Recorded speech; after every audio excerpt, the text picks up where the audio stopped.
The sultry July heat clung to Eleanor Blackwood's skin as she stepped down from the carriage, her gloved hand accepting the assistance of her husband, James. The sprawling Victorian mansion before them stood proud against the backdrop of ancient oaks draped in Spanish moss, a wedding gift from Eleanor's father, a prominent cotton merchant who had spared no expense for his only daughter. "What do you think, my dear?" James asked, his Boston accent still strange against the languid southern drawl that permeated the air in Savannah. Eleanor took in the wide wraparound porch, the intricately carved columns, and the delicate latticework that adorned the eaves. "It's magnificent," she breathed, though something about the way the house loomed over them sent an inexplicable chill down her spine, despite the oppressive heat. The house on Abercorn Street had been vacant for nearly 5 years. The previous owners, the Hartwell family, had left rather suddenly, according to local gossip, though no one seemed to know, or perhaps was willing to share, the exact circumstances of their departure. "Shall we?" James offered his arm, and together they ascended the steps to their new home. The house creaked beneath their feet as if awakening from a long slumber. The air inside was stale and thick with dust, but Eleanor could see the potential beneath the neglect. High ceilings, ornate mouldings, and large windows that would allow light to flood the rooms once the heavy velvet curtains were drawn back. "I'll have it looking like new in no time," she assured James, already making mental notes of what needed to be done. Their trunks and furniture would arrive the following day, so they had brought only essentials for their first night. As the sun began to set, casting long shadows through the house, Eleanor set about making a simple meal in the kitchen while James lit lamps throughout the downstairs rooms. "I believe I'll check the screen doors and windows," James called out. "The mosquitoes here are quite relentless." Eleanor nodded, grateful for his practicality. The buzzing insects were indeed a constant presence in Savannah, and proper screens were essential for both comfort and health. Yellow fever had ravaged the city numerous times over the years, carried by those very same mosquitoes. As she prepared their meal, Eleanor couldn't shake the feeling of being observed. She glanced repeatedly at the kitchen windows and the back door, where a screen door had been installed but appeared in need of repair. The fine mesh was torn in places, and the wooden frame had warped with age and humidity. "The screens will need replacing," James announced upon his return. "Most are in poor condition. I'll arrange for new ones to be made tomorrow." They ate their simple supper at a small table in what would eventually be a grand dining room. Eleanor found her appetite diminished, though she attributed it to the excitement and exhaustion of travel. "Perhaps we should have our photograph taken on the porch once we're settled," James suggested. "To commemorate our new beginning." Eleanor smiled at the thought. "That would be lovely. We could send copies to your parents and to Father." Later, as they prepared for bed in what would be their master bedroom on the second floor, Eleanor paused at the window that overlooked the front of the property. The moonlight cast the garden and porch in a silvery glow, transforming the familiar into something otherworldly. "James," she whispered, "did you see someone by the gate?" Her husband joined her at the window, squinting into the darkness. "I don't see anyone, my dear. Perhaps it was just the shadow of a branch moving in the breeze." Eleanor wasn't convinced, but didn't press the matter. She was tired, and her imagination had always been vivid, a trait her mother had often chided her for. Sleep came fitfully that night. The house settled around them with unfamiliar groans and creaks. Sometime past midnight, Eleanor woke with a start, certain she had heard the distinct sound of the screen door on the back porch swinging open and closed. "James," she whispered, shaking her husband gently, "I think someone is downstairs." James sat up, instantly alert. "Stay here," he instructed, reaching for the revolver he kept in the drawer of his bedside table. Eleanor's heart pounded as she watched him disappear into the darkened hallway. The minutes stretched endlessly until he returned, his expression puzzled. "There's no one there," he reported. "All the doors are secure, but—" He hesitated. "What is it?" Eleanor prompted. "The back screen door was open. I'm certain I latched it earlier." Perhaps the latch is faulty, Eleanor suggested, though she didn't believe it. The latch had seemed solid, if a bit rusty, when she had examined it earlier. Yes, that must be it, James agreed too quickly. I'll replace it tomorrow along with the screens. Neither of them slept much after that. When dawn finally broke, Eleanor was relieved to see the sunlight chasing away the shadows that had seemed so menacing in the darkness. Over breakfast, James outlined his plans for the day. I'll go into town to arrange for the screen repairs and to meet our trunks at the station. Will you be all right here alone? Eleanor hesitated only briefly before nodding.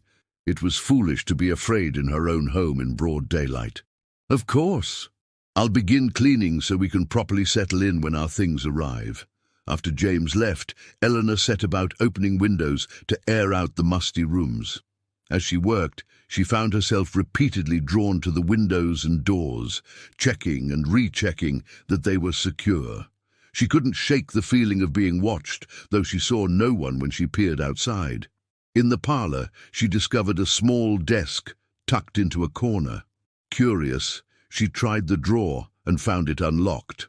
Inside was a leather-bound journal, its pages yellowed with age. The inscription on the first page read, "The Private Journal of Margaret Hartwell, 1888. Eleanor knew she should respect the previous owner's privacy, but her curiosity overwhelmed her sense of propriety. She began to read. The entries started mundanely enough, accounts of social calls, household management, and local gossip. But as Eleanor continued reading, the tone of the entries changed dramatically. April 15th, 1888. I am certain now that someone watches the house. James dismisses my concerns as feminine hysteria, but I know what I've seen. A figure by the garden gate, always at dusk, always watching. Eleanor's breath caught in her throat. James. The previous owner had been named James as well, and Margaret had seen someone by the gate, just as Eleanor had. May 3rd, 1888. The screen door was open again this morning, though I know James secured it last night. He accuses me of sleepwalking, but I know I was abed all night. Something is not right in this house. With trembling hands, Eleanor turned the page, but the next several pages had been torn out. The journal resumed in June, the handwriting noticeably more erratic. June 20th, 1888. I saw him clearly today, standing on our porch as bold as you please, watching us through the screen door as we sat in the parlor. When James went to confront him, he vanished. James still does not believe me, but I know what I saw. A man in a dark coat, his face obscured by a wide-brimmed hat. He was there, and then he wasn't. Eleanor closed the journal abruptly as she heard the front door open. "James?" she called out, her voice higher than usual. There was no response. Rising slowly, Eleanor moved toward the hallway, the journal clutched tightly to her chest. "James, is that you?" The house remained silent, save for the distant ticking of the grandfather clock in the foyer. Eleanor approached the front door cautiously. It was closed, as she had left it. Had she imagined the sound? She was about to return to the parlor when she noticed it. The screen door on the front porch was ajar, swaying gently, though there was no breeze. Heart pounding, Eleanor approached the door and peered through the small window beside it. The porch appeared empty, but as she turned away, a movement caught her eye. A shadow, too solid to be caused by the swaying moss, slipped around the corner of the house. Eleanor backed away from the door, her mind racing. She should leave, go to a neighbor's house, wait for James there. But as she turned to retrieve her shawl from the coat rack, she froze. There, on the wall by the staircase, hung a framed photograph she was certain hadn't been there before. A couple posed on the very porch of this house, their expressions solemn, as was customary for photographs of the era. But it was what was behind them that made Eleanor's blood run cold. In the screen door, visible in the background, a face could be clearly seen watching the couple. A man in a wide-brimmed hat, his features indistinct, but his presence unmistakable. With shaking hands, Eleanor turned the photograph over. Written in faded ink on the back were the words, "James and Margaret Hartwell, 1888. As she stared at the inscription, Eleanor heard the unmistakable sound of the back screen door swinging open. Eleanor's hands trembled as she replaced the photograph on the wall, unwilling to keep holding the chilling image. The sound of the back screen door continued, a rhythmic creaking that seemed to mock her fear. Gathering her courage, she moved toward the kitchen, her footsteps deliberate and measured despite her racing heart. The hallway stretched before her, shadows deepening at the corners, despite the morning sunlight streaming through the windows. As she approached the kitchen doorway, the creaking stopped abruptly. "Hello?" she called out, her voice barely above a whisper. "Is someone there?" Silence answered her. Eleanor stepped into the kitchen, eyes immediately drawn to the back door. It was closed, the screen door beyond it appearing undisturbed. Had she imagined the sound, or had someone or something closed it upon hearing her approach? Moving to the door, Eleanor checked the latch. It was secure, showing no signs of having been recently opened. She peered through the mesh of the screen, surveying the back garden. The property extended for nearly an acre, ending at a small wrought-iron fence that separated their land from the neighboring estate. Beyond that, ancient oaks created a natural boundary, their drooping moss creating shadowy corridors between the trunks. Something moved among those trees, a dark shape that disappeared as quickly as she had spotted it. Eleanor blinked, uncertain if her eyes were playing tricks on her. A sudden knock at the front door made her gasp. Composing herself, Eleanor hurried through the house, relief flooding through her at the thought that James had perhaps returned early. But when she opened the door, it wasn't her husband who stood on the porch, but a woman Eleanor had never seen before. "Good morning," the woman said, her accent distinctly local. "I hope I'm not intruding." She was perhaps 50, with silver streaking her dark hair and lines etched around her eyes that spoke of both laughter and sorrow. She wore a simple but well-made dress in a subdued shade of blue and carried a small basket covered with a cloth. "Not at all," Eleanor replied, though she remained in the doorway, uncertain about inviting a stranger into the house while she was alone. "May I help you?" "I'm Vivian Mercer," the woman introduced herself. "I live in the house just down the road. I thought I'd welcome you to the neighborhood." She held out the basket. "Just some fresh bread and preserves. Moving is hungry work." Eleanor accepted the basket with genuine gratitude. "Thank you, Mrs. Mercer. I'm Eleanor Blackwood. My husband James and I just arrived yesterday." "Blackwood," Vivian repeated, a strange expression crossing her face. "Any relation to the Charleston Blackwoods?" "My father is William Blackwood, yes," Eleanor confirmed, surprised. "Do you know him?" Vivian shook her head. "Only by reputation. The cotton business reaches far and wide." She glanced past Eleanor into the house. "How are you finding Abercorn Street? Getting settled in all right?" Something in the woman's tone made Eleanor hesitate. "It's a beautiful home," she said carefully, "though it needs some attention after being vacant for so long." 5 years, Vivian nodded.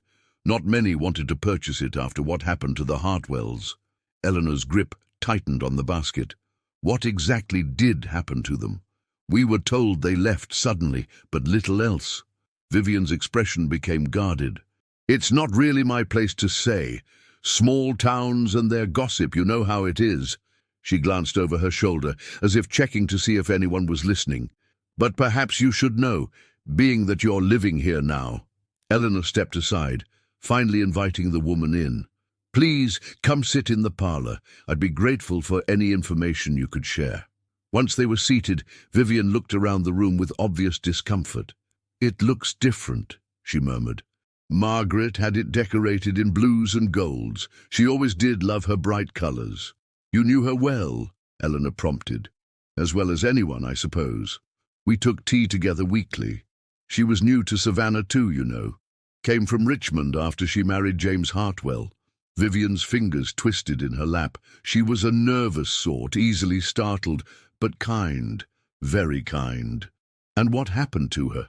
To them?" Eleanor pressed when Vivian fell silent. The older woman sighed heavily. "There was a tragedy. Margaret, she fell from the third-floor window, or jumped, depending on who you ask. Eleanor felt a chill despite the warm day. She took her own life? That's what the official report said.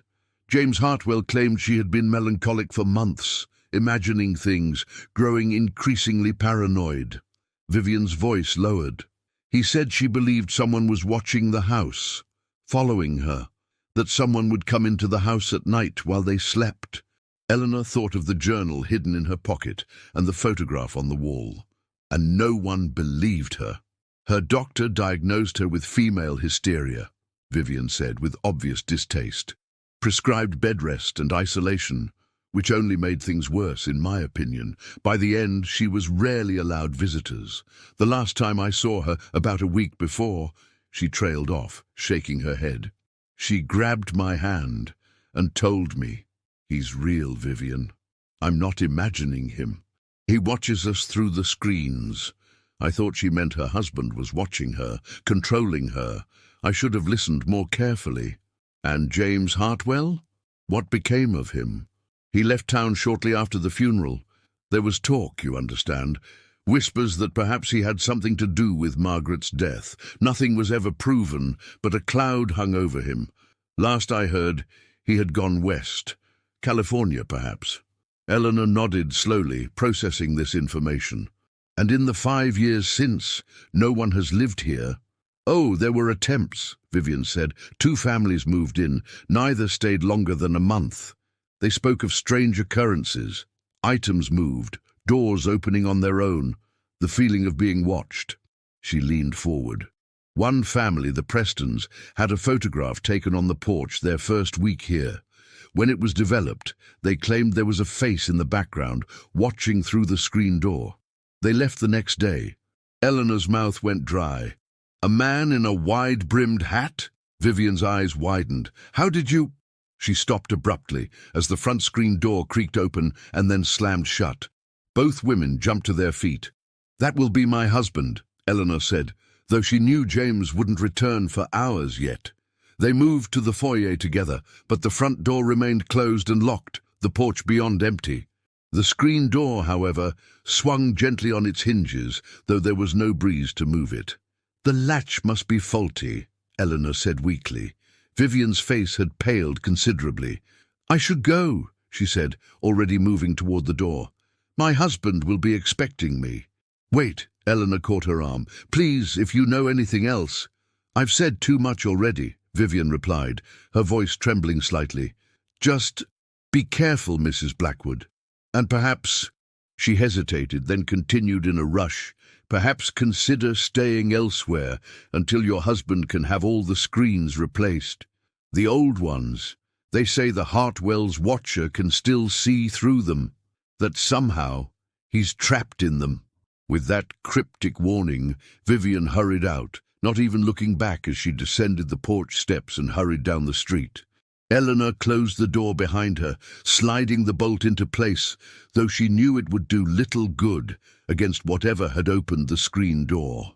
Alone again, the house seemed to close in around her, the shadows deeper, the silence heavier. She returned to the parlor and retrieved Margaret's journal, determined to read more. But as she opened it to where she had left off, she discovered that the remaining pages had been torn out, leaving only blank sheets and the torn edges of what had once been there. Frustrated, Eleanor returned to the desk where she had found the journal, searching for the missing pages.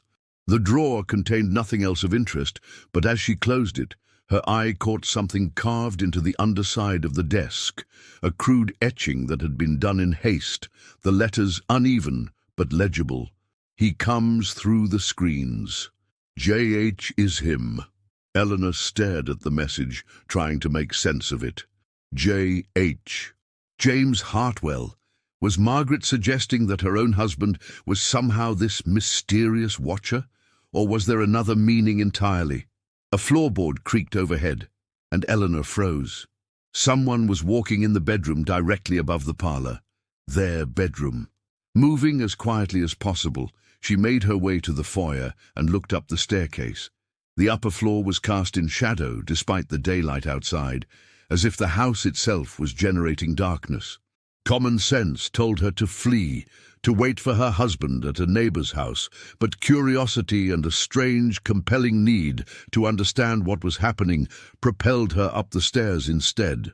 The bedroom door was ajar, though Eleanor was certain she had closed it earlier. She pushed it open slowly, wincing at the slight creak of the hinges. The room appeared empty at first glance, everything just as she had left it. But then she noticed the window was open, the curtains billowing gently. Moving to close it, Eleanor glanced down at the porch below, and her heart nearly stopped. A man stood there looking up at her. He wore a dark coat despite the summer heat, and a wide-brimmed hat that cast his face in shadow. But even from this distance, she could see his eyes, pale and fixed intently on her. Eleanor stumbled back from the window, a scream building in her throat. When she looked again, gathering her courage, the porch was empty. But the distinct impression of having been watched remained. As she moved to close the window, something on the sill caught her eye. A small daguerreotype in a tarnished silver frame. With trembling hands, Eleanor picked it up. It showed a man in his 30s, handsome in a severe way, with pale eyes and a thin mouth. He wore a dark coat and held a wide-brimmed hat in his hands. The inscription at the bottom read, "James Hartwell, 1885. Eleanor nearly dropped the image in shock. The man was not unfamiliar to her. In fact, she had seen him just that morning, in the mirror watching her husband shave. James Blackwood and James Hartwell could have been brothers. Their resemblance was so striking. A coincidence, she told herself. It had to be. Yet even as the thought formed, she knew it was more than that. Her father had been unusually insistent that they purchase this specific house, had practically given it to them as a wedding gift.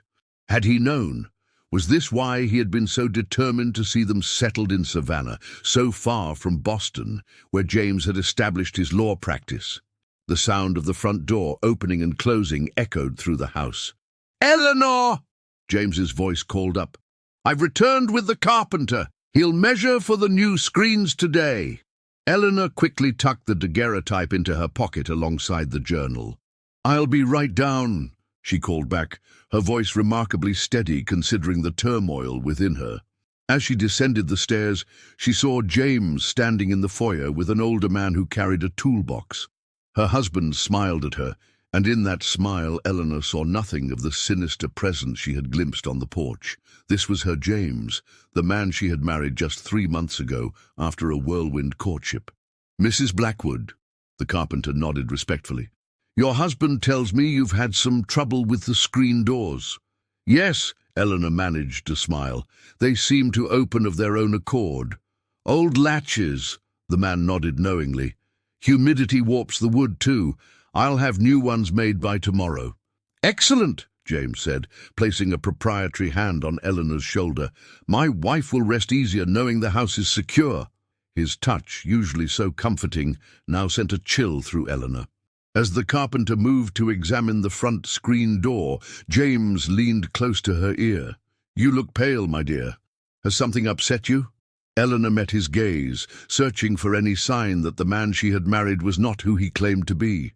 His eyes, a warm brown, not the pale, almost colorless eyes of the man in the daguerreotype, showed only concern.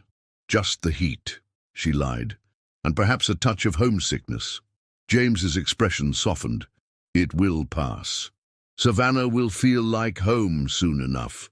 He pressed a kiss to her forehead. "After all, in a way, we've both come home, haven't we?" The words were innocent enough, but something in his tone made Eleanor shiver.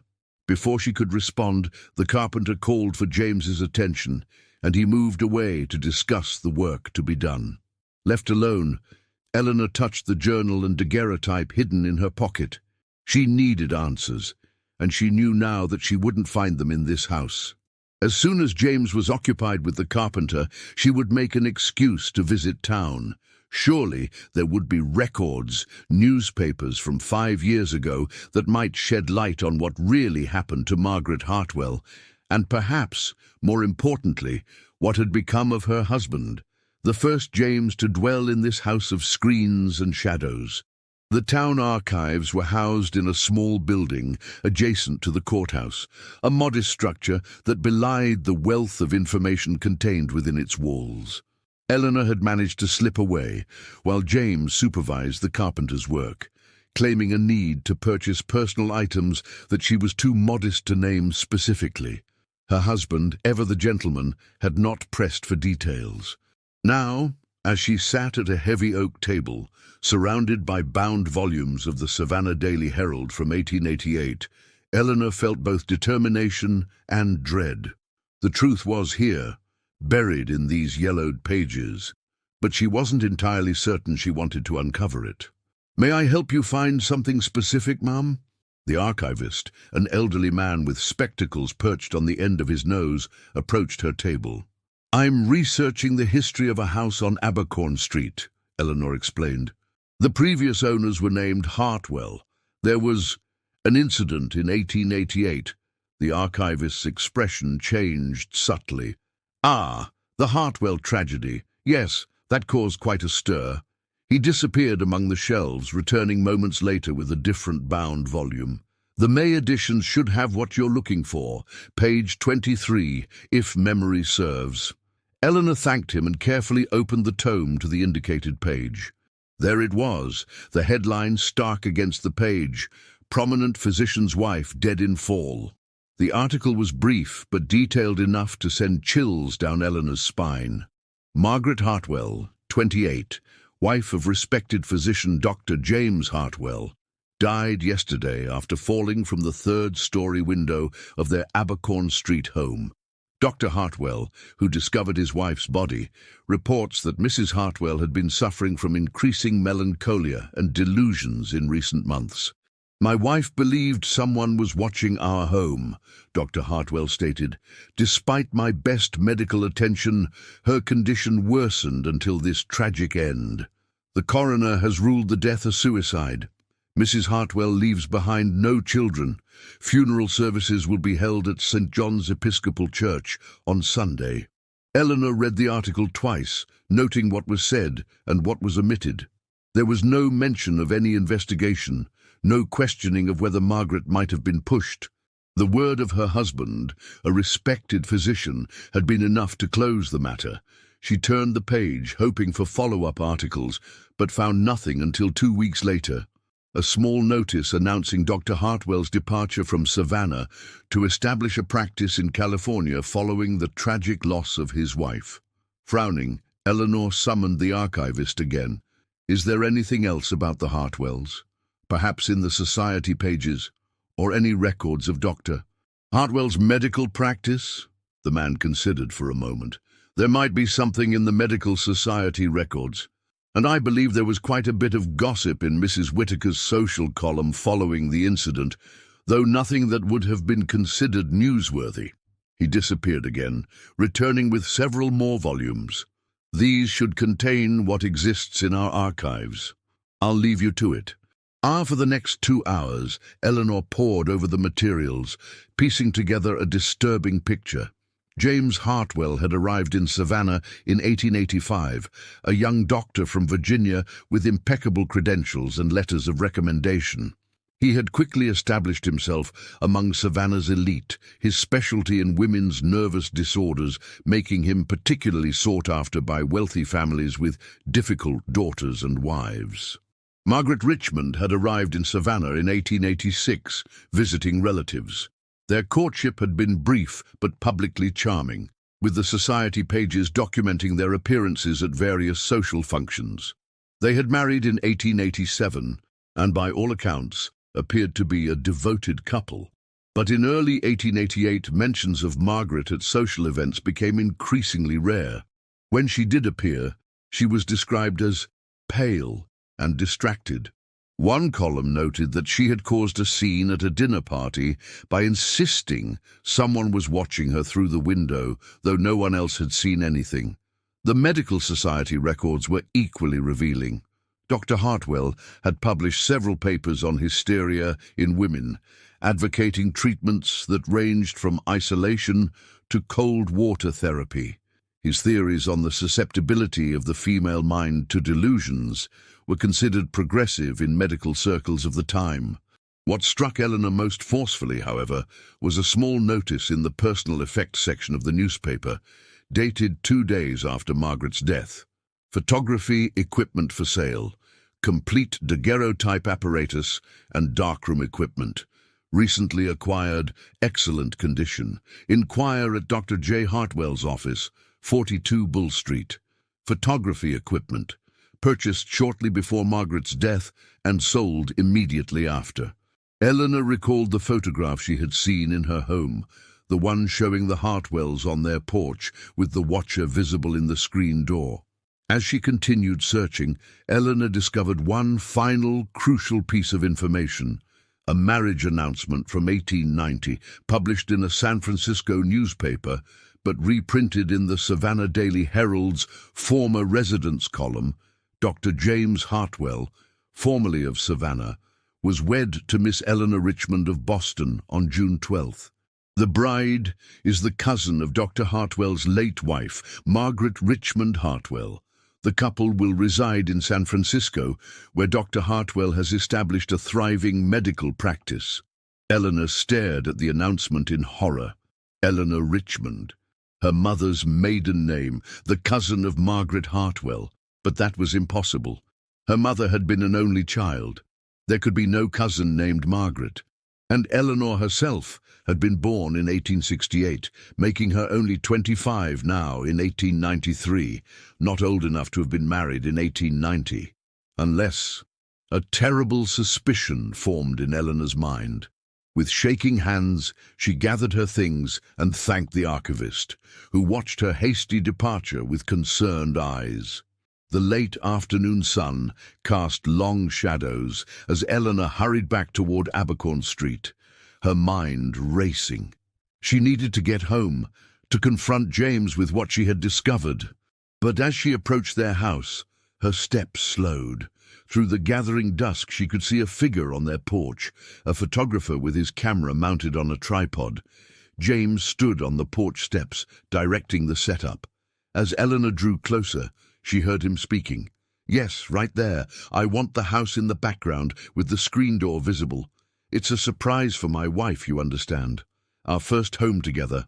The photographer nodded, disappearing beneath the black cloth to adjust his equipment. "Will Mrs. Blackwood be joining you for the portrait?"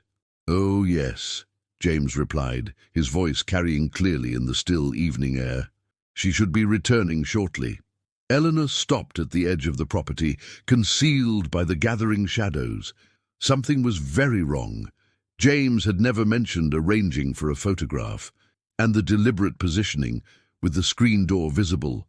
A memory surfaced, Vivian's words about the Preston family, who had fled after discovering a face watching them through the screen door in their porch photograph. Had James arranged this deliberately? Was he recreating something that had happened before?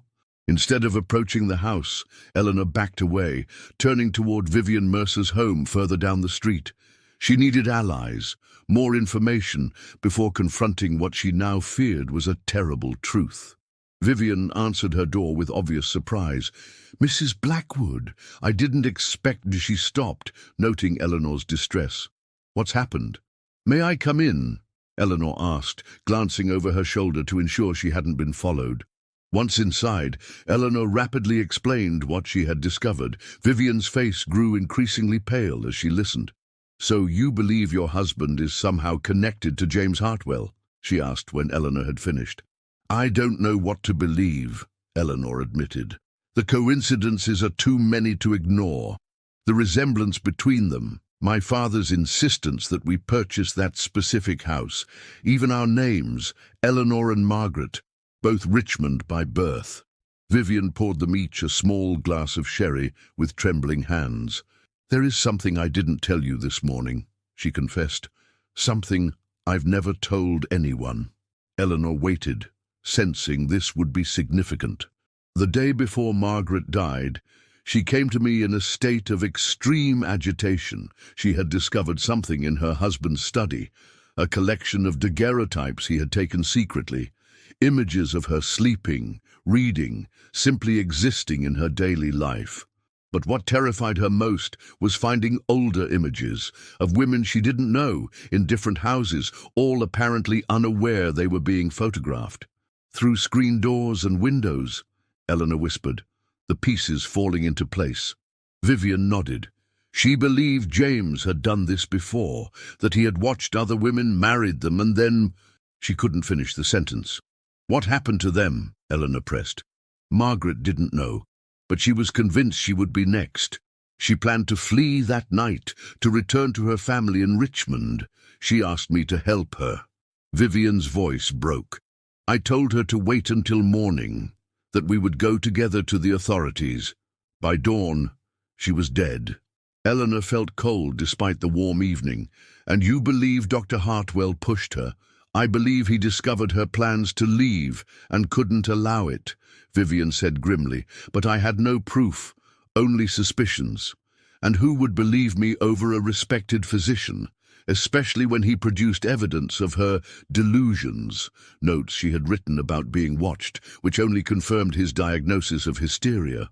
Eleanor thought of the journal she had found, the desperate message carved beneath the desk. Margaret had been trying to leave evidence, to warn whoever came after her. "My husband is at our house now," Eleanor said. "He's arranged for a photograph to be taken on the porch, with the screen door visible in the background." Vivian paled further. "You can't go back there. If he suspects you know—" "I have to," Eleanor insisted. "My things are there, including Margaret's journal. And if I disappear now, he'll only find me, just as he found me in Boston." A terrible realization dawned on her. That's it, isn't it? He didn't leave Savannah because of gossip. He left to find his next victim, to become someone new. "James Blackwood," Vivian whispered. "A Boston lawyer with no family connections." Eleanor nodded.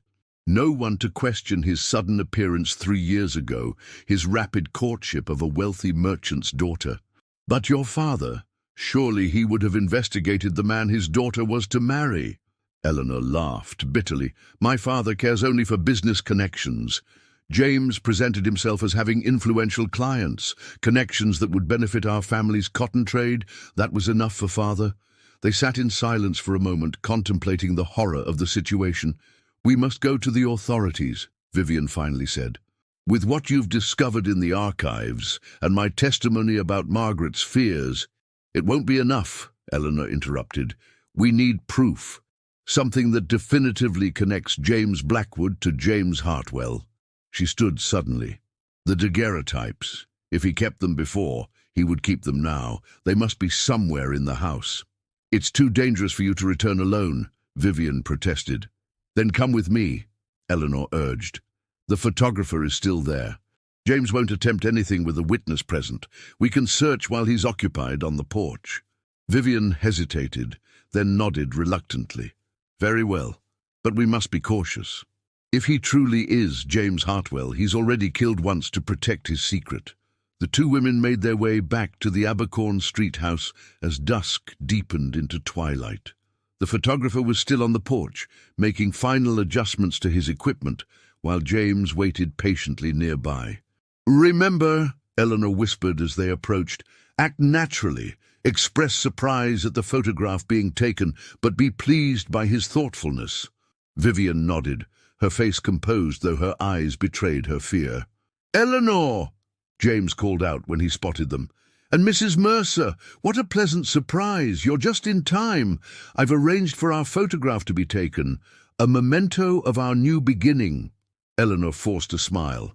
"How thoughtful, darling. I was just showing Mrs. Mercer the exterior of the house. She's been kind enough to offer advice on the garden." If James was suspicious of their sudden friendship, he didn't show it. "Excellent. Perhaps Mrs. Mercer would like to join us in the photograph. A commemoration of new friendships, as well as our new home." "Oh, I couldn't intrude," Vivian demurred. "I insist," James said, his tone light but with an undercurrent of command that made Eleanor shiver. The photographer emerged from beneath his cloth. "The light is fading quickly, sir. We should proceed if you want to capture the image today." "Of course," James agreed, extending his hand to Eleanor. "Shall we, my dear?" Eleanor took his hand, noting how cold his fingers felt, despite the warm evening. He positioned them carefully on the porch steps, with Vivian slightly behind them. Eleanor noticed that he had deliberately arranged them so that the screen door was visible in the background, just as it had been in the photograph of the Hartwells. "Perfect," the photographer declared, disappearing beneath his cloth again. "Now, please remain still for the exposure. It will take approximately 20 seconds. As they held their poses, Eleanor's mind raced. The interior of the house would be dark now, making a search difficult without lighting lamps, which would alert James. Perhaps she could create a diversion after the photograph, allow Vivian to slip away and search while she kept James occupied. "There," the photographer announced. "I believe we have captured a fine image. I'll have it developed and printed by tomorrow afternoon, Mr. Blackwood." "Excellent," James smiled, but his eyes remained cold. "We'll look forward to seeing it." As the photographer packed his equipment, James turned to Vivian. "Will you join us for dinner, Mrs. Mercer? Eleanor is still setting up our household, but I'm sure we can manage something suitable." It was a test, Eleanor realized. He was suspicious of their sudden alliance and wanted to observe them together. Before Vivian could decline, Eleanor spoke up. "What a lovely idea, though I'm afraid we have very little prepared. Perhaps I could walk with Mrs. Mercer to her home and bring back some of those delicious preserves she brought this morning. They would complement the cold ham we have perfectly." James's eyes narrowed slightly, but his smile remained fixed. "Of course, my dear. Though don't be too long. The streets of Savannah can be treacherous after dark, even in our respectable neighborhood." The warning was clear. Eleanor nodded, taking Vivian's arm. "We'll be quick. Come, Mrs. Mercer." As soon as they were out of earshot, Vivian clutched Eleanor's arm tightly. Somehow he knows we suspect him." "Yes," Eleanor agreed grimly, "which means we have little time. The photograph, he's recreating what happened with Margaret. The watching figure in the background, it's some kind of ritual for him."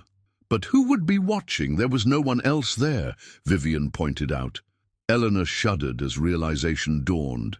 He would.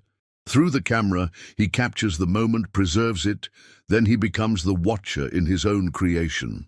She thought of the daguerreotype she had found, the one showing James Hartwell, so similar to her husband, yet with those pale, cold eyes. It's how he transforms, I think, from one identity to another.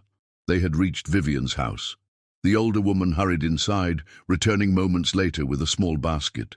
"The preserves as promised," she said loudly, in case anyone was listening.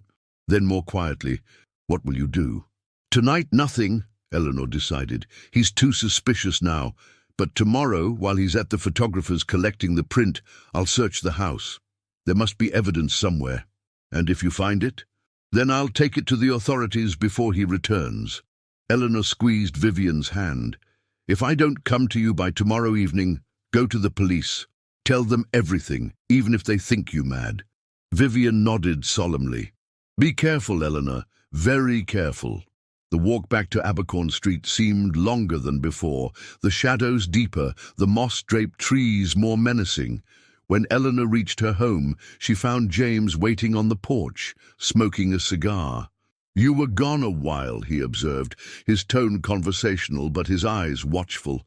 "Mrs. Mercer is quite talkative once she's comfortable," Eleanor replied, holding up the basket, "but she was generous with her preserves." James nodded, holding the door open for her. As she passed him, he caught her arm gently. "You seem different today, Eleanor. Distracted.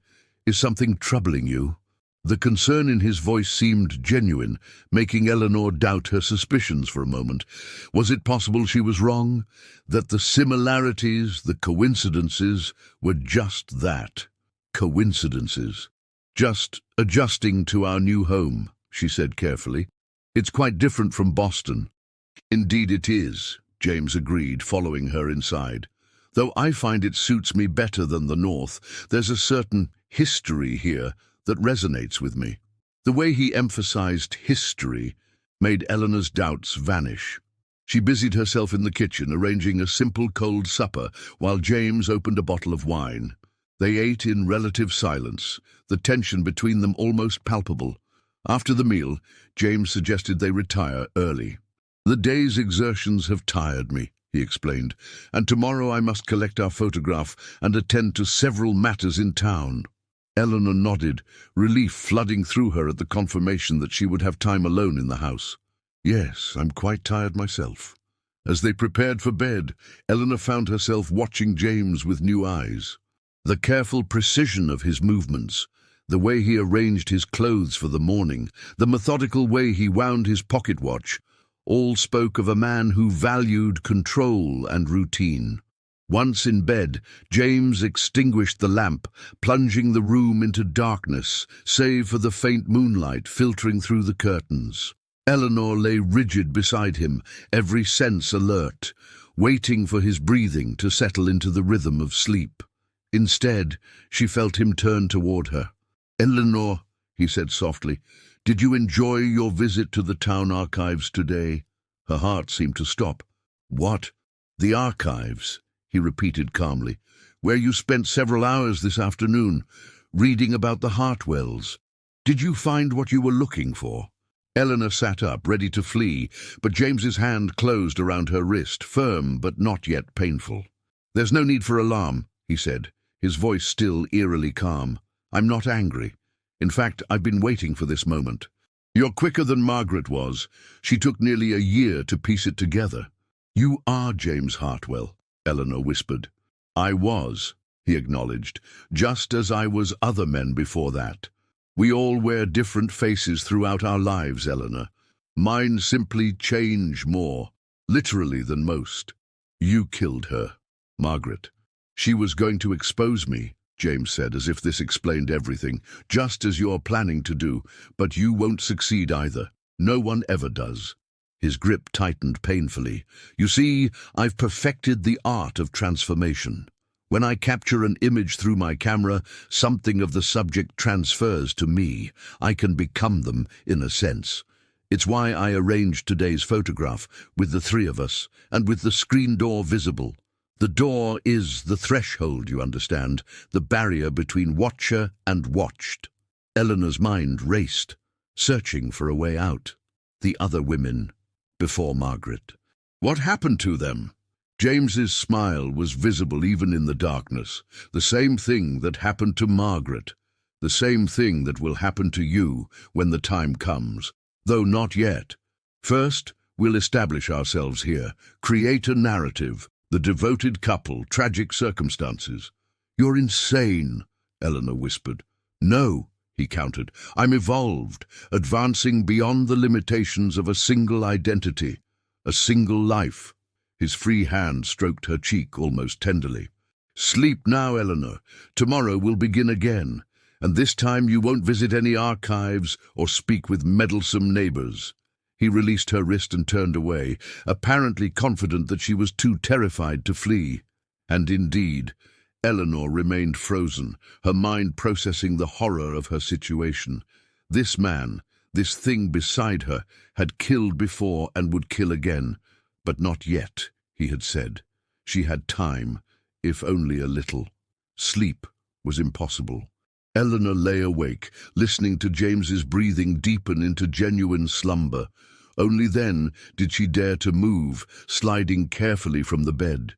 She needed evidence, something tangible to take to the authorities.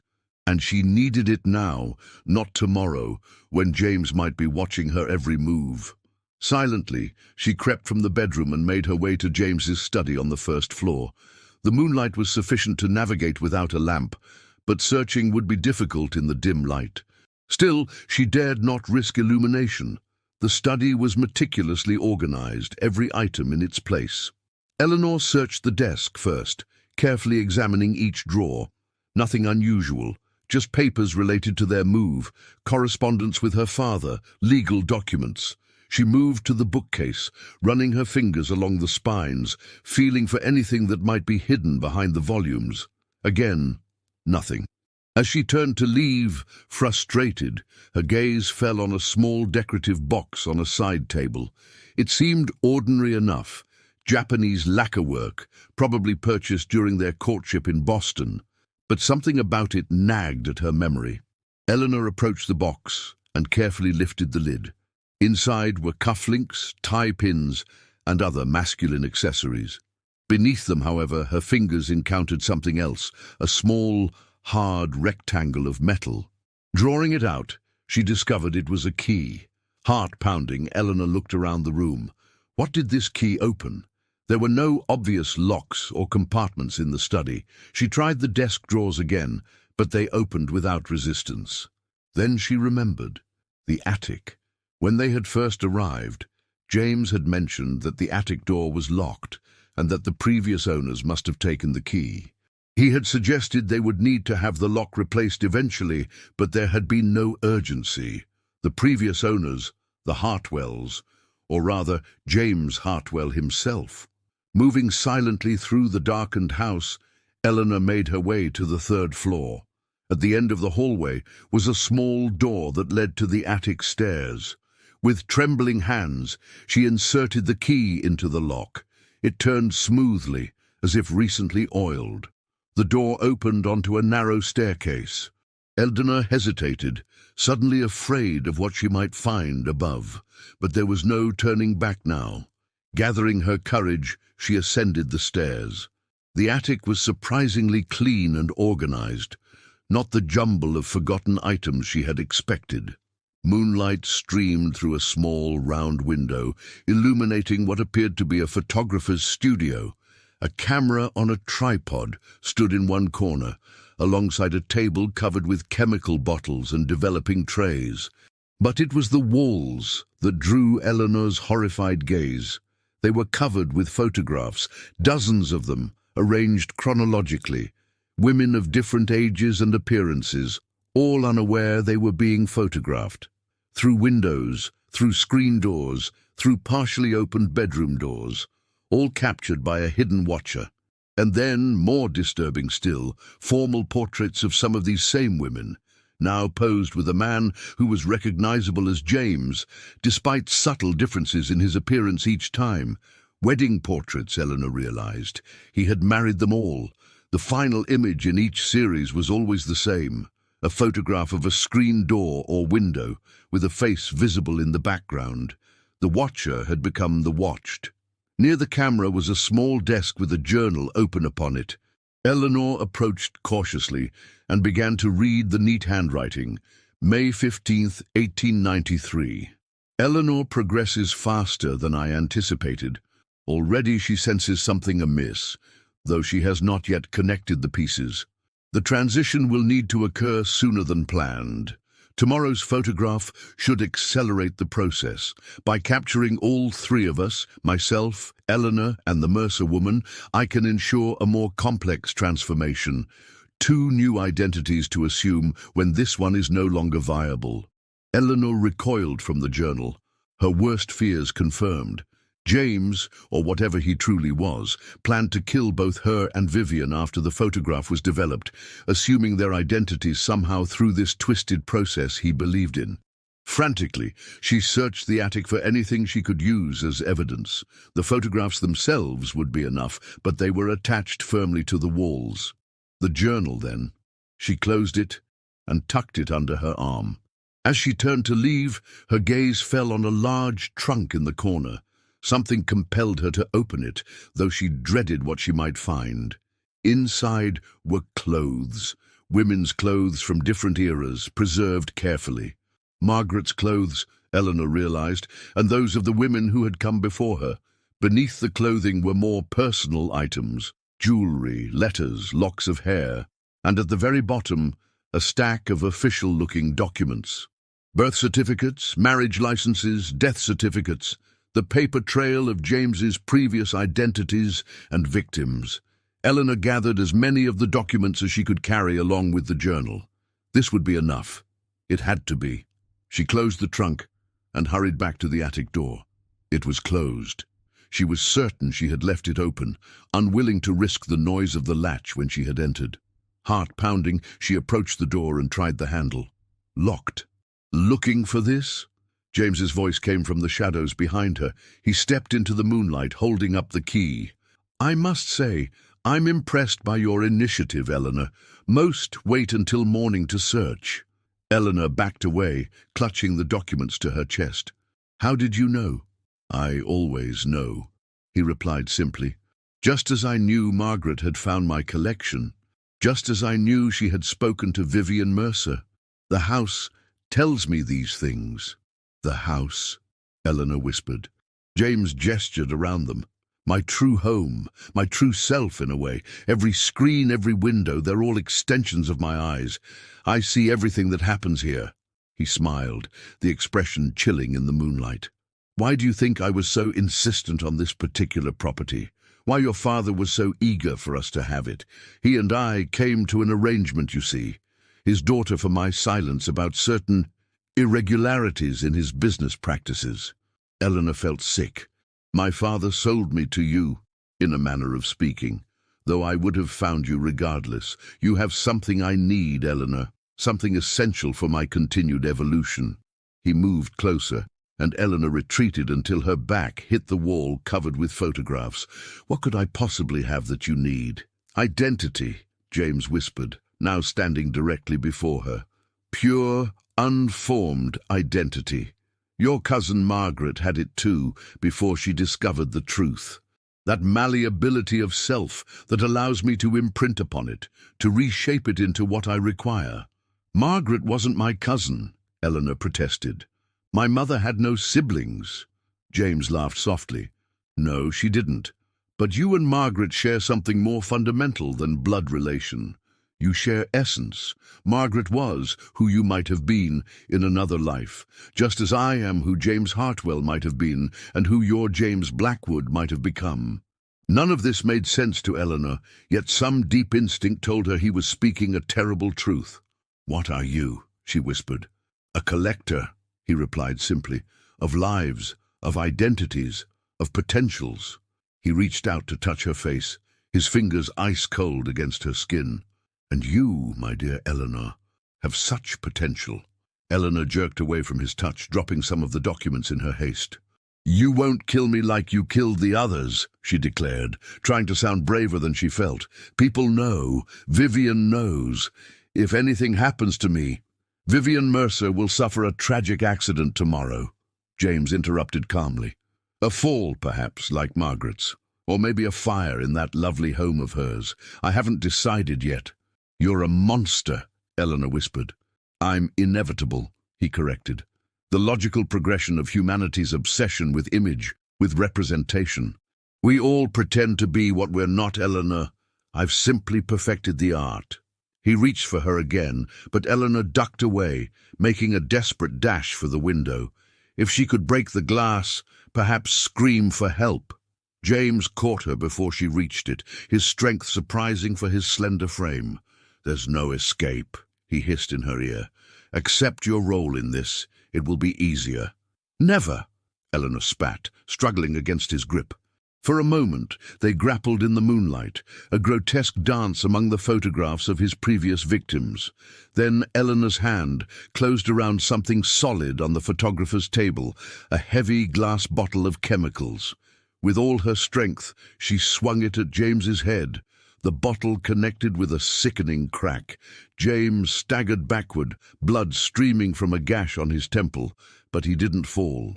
Instead, he straightened, touching the wound with an expression of mild curiosity. That was unwise, he said softly. Eleanor backed away, still clutching the bottle. Stay back, she warned. James smiled, blood running down his face. Or what? You'll kill me. Others have tried, my dear. It never ends well for them. As he spoke, something strange began to happen. The blood on his face seemed to darken, to thicken unnaturally. It spread, not downward as gravity would dictate, but across his features like a living mask. Eleanor watched in horror as his face began to shift, the features becoming fluid, malleable. What you're witnessing, James said, his voice changing, deepening, is transformation. The moment when one identity gives way to another. His face continued to change, the familiar features of James Blackwood melting away to reveal something older, harder, the face from the daguerreotype. James Hartwell. "You see," he said, now in a different voice entirely. "I am many, contained in one." Eleanor screamed, finally giving voice to the terror that had been building inside her. The sound echoed in the attic, but she knew no one would hear, no one would come. James Hartwell, whatever he was, lunged for her. In desperation, Eleanor threw the chemical bottle at the camera. Glass shattered, liquid splashed across the equipment and onto the photographs lining the walls. Immediately, the room filled with an acrid smell as the chemicals began to eat away at the images. James let out an inhuman howl of rage and pain, clutching at his face as if he too was being eroded. "What have you done?" he shrieked. "Those are my lives, my selves." Eleanor didn't wait to understand. She ran for the door, finding to her shock that it was now unlocked. Flinging it open, she raced down the attic stairs, James's agonized screams following her. She didn't stop at the bedroom for her belongings, didn't pause to consider her next move. All that mattered was escape. She fled down the main staircase and out the front door, not even closing it behind her. The night air hit her like a blessing as she ran down the porch steps and into the street. Behind her, a strange light had begun to glow in the attic window, not the warm yellow of a lamp, but a cold blue-white illumination that seemed to pulse with unnatural life.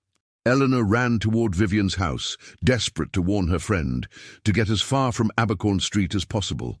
But as she reached the corner, a deafening crack split the night. Turning, she saw that the attic window of her house had shattered outward, glass raining down onto the garden below. A figure stood framed in the broken window.